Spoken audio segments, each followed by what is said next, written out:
Freedom Group, the floor now goes to Mr. Batten. Mr. President, we've seen 2.5 years of an elaborate political charade based on an entirely false premise, which is that you can't leave the European Union without a deal. There never was going to be a deal. There never is going to be a deal. We've seen Mrs May and her emissaries go back and forward to Brussels in order to reach a withdrawal agreement that nobody wants.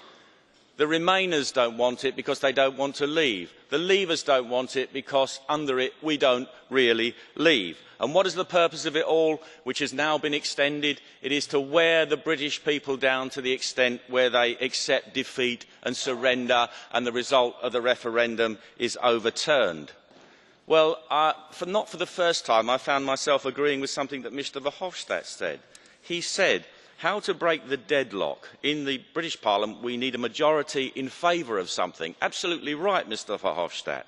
And in 3 days, Mrs May has to come up with a plan B. Well, the good news is there is a plan B, which should have been plan A in the first place, which is to repeal the 1972 European Communities Act, leave the European Union under our law, and then to tell you how we're going to repeal and amend 45 years and tens of thousands of bits of legislation under our priorities and in our timescales. Now, Mrs May should immediately resign and hand over to somebody who can become Prime Minister who actually really does want to leave the European Union.